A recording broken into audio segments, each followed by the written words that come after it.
Kenya by Hunter Pritchard.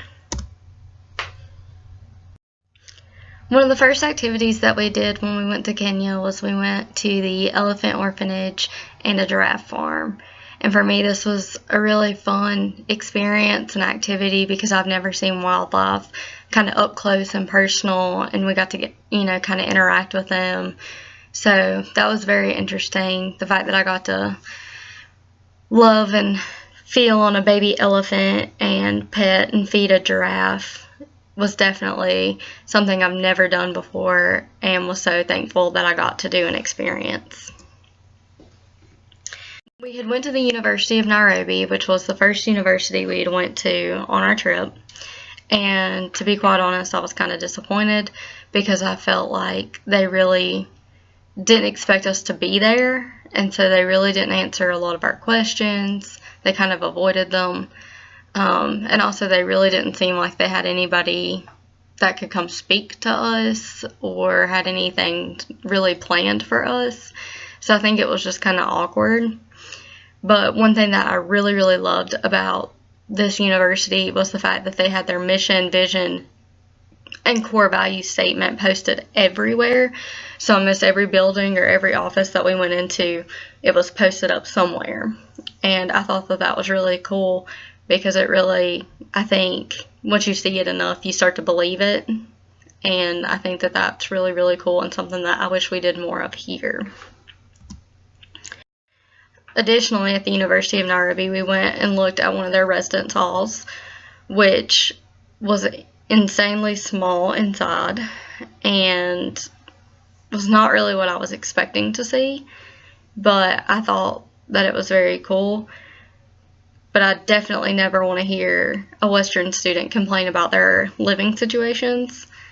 And on the right was a really sweet student who let me into her room to take a picture, and she was living in one of the hostels on the property, and I thought she had decorated it really nicely, but she was really kind to let me take a picture and get her room in it. Next, we went to the other part of the University of Nairobi, which showed a second cafeteria, and to be honest, I thought this one looked more like a prison cafeteria, just how it was like completely barred, and I mean even the menu was behind bars, but also they don't have like a diverse food option. It's you eat what they're making or you have your own food in your room. Like there's not really an in-between. It's one or the other. Which is way different than our schools in America, because we have 50,000 eating options. And then to the left, that's them washing their own clothes, so definitely not like America. We have washing machines and laundry rooms. Their laundry room consisted of a sink, or you could go out to the water tank outside.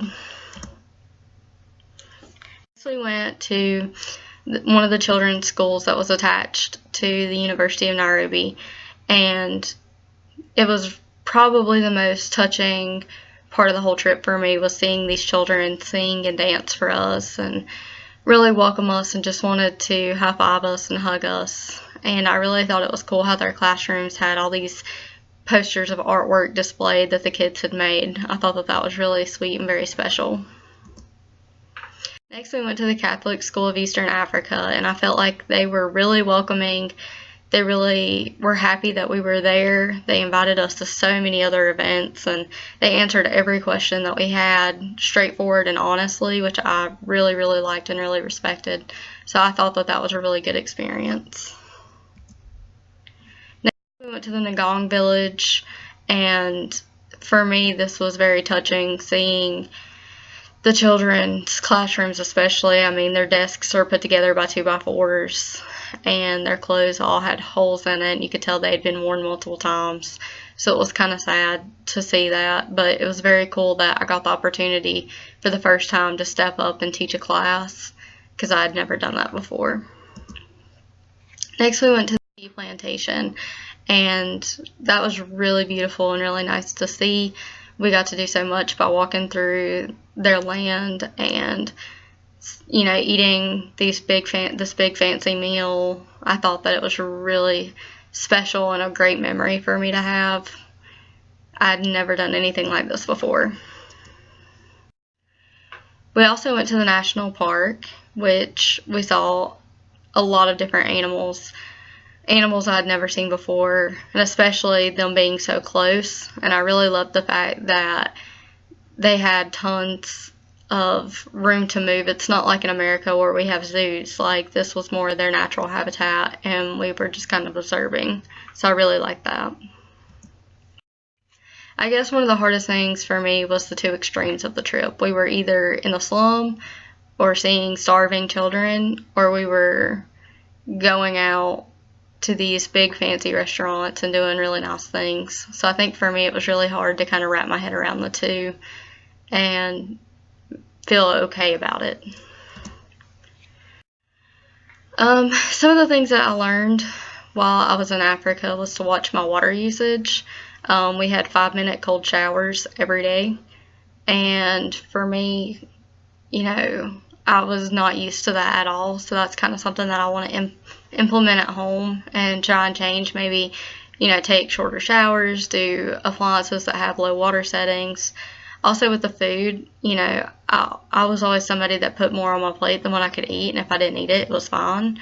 But really, food, that's just wasteful, and it's not okay for you to just throw things away. You need to find somebody else that could help you eat the rest or take less next time.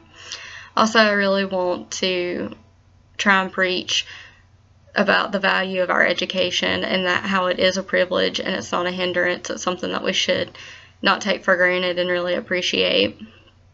And also, I really learned that they really were happy having conversations with people and really learning about people. And in America, I feel like we're too busy and too worried about ourselves. So I think that's something that I want to try and make progress on, is by really trying to understand and listen to people and their stories.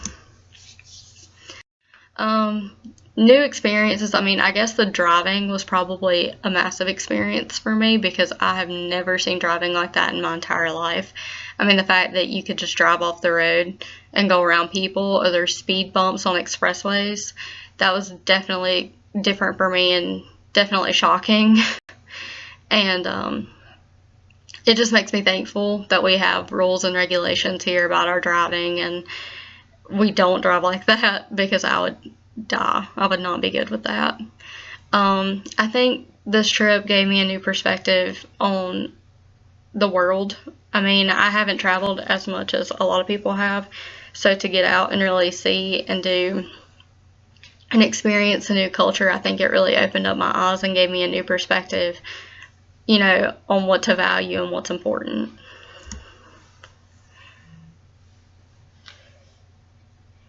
Thank you.